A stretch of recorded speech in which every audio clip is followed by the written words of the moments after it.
So good morning no guys, wala nang intro na to. Ito na yung 2 days ko rito ngayon sa panibago naming ano ngayon, syempre. Baka BHQ. Bagang headquarters na to, bam. Baka naman, grabe na to. So kagagigising ko lang. And then, syempre, hindi pa namin nakaayos yung mga gamit sa baba. Like gulo-gulo pa. At yung gamit ko rin, total hindi pa nakaayos. So, ngayon, maaga tayo gumising, alas 8 para ayusin to. Let's go!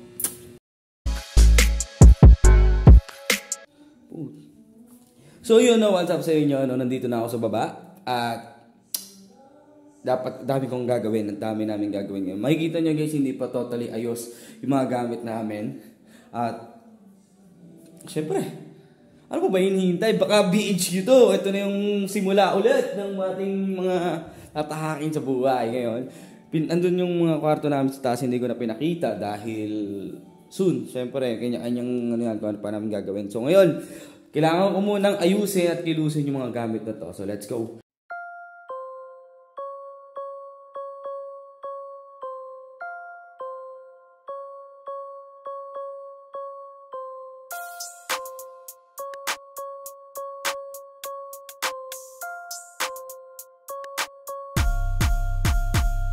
Pagkaliit ng pera bakit bumabounce? Di kailangan sumubra, dapat bumabalance. Di mo itanungin sino sa amin magaling. Baga nga diba, baka ito tatanungin. Di kami young gods pero pag sa amin nakatapat, aabutin masaklap, sigurado ratatat. Pag kami lumapag, purong wasak, pati kapatiran nyo ay kaladkad. Ayun so update ko lang ulit guys.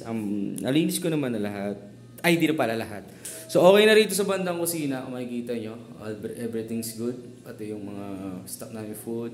Ito yung rep, nalinis ko na rin itong rep. At itong lamesa, already. Pwede na tayong kumain dito. At syempre, yung ito, yung dito naman sa bandang dito. Ayan. Ito pa yung parang pinakatambayan ko. At nilabang ko naman na yung ano niyan, yung sopa niya. Yung pinakabalot ng pasta dito. Bedsheet niyan. Sofa sheet. Basta di ko alam tawag doon. Basta yun. So, naglalaba pa rin naman ako. So, goods lang. Yung pa lang naman yung keep update. Ayun guys, update lang. Actually, tapos na kaming ayusin yung mga gamit. Gamit ko rin para sa taas at gamit ni Boss. So, ngayon, syempre, alam nyo naman, na baka naman Pansit Canton boys na kami. Pansit Canton boys na to.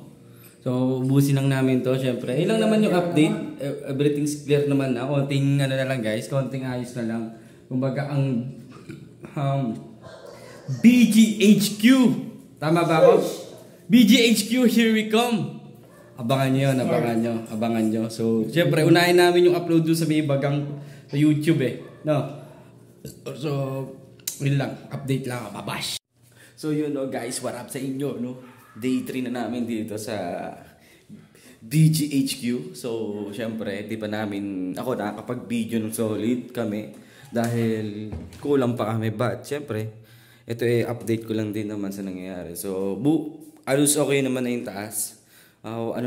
Ayusin na lang namin mga cable line namin dahil gulo-gulo pa. Yun na lang naman yung kulang Tapos dito, all goods in clear naman. Konting linis sa tayo sa lang yan.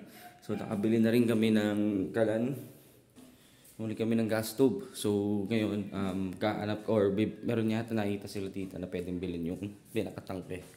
So, yun lang naman ang mga update natin. So, ito naman, all clear naman na to. So, inuupuan naman na siya. So, yun lang. At abangan nyo. Let's go! Yo! Day 4 na namin dito, guys. Siyempre. Yan, ito yung unang luto natin. So, magsisisig tayo ba't pinapalungkot ko muna yung baboy. So, ayun. Everything's clear. Waiting na lang sa mga pupunta o waiting na lang sa susunod na. Si Han? Boss, ano? Ano sabi mo? Day 4 na tayo. Ganito. Ano pakiramdam ng ganito? Masaya. Pero may kulang pa. May kulang pa isa. May kulang pa isa. Siyempre. Tuesday pupuntahan na namin si Han. But, ngayon? Kompleto na. Isimulan, abangan nyo yung mga gagawin namin. Kumbaga, hindi lang isa, hindi lang dalawa. Marami kaming gagawin. Kaya, yun lang, abangan. Minor to, di ba? Boss, ano masarap? Ano sa unang luto? Unang kain mo dito? Gusto mo nang dito lagi.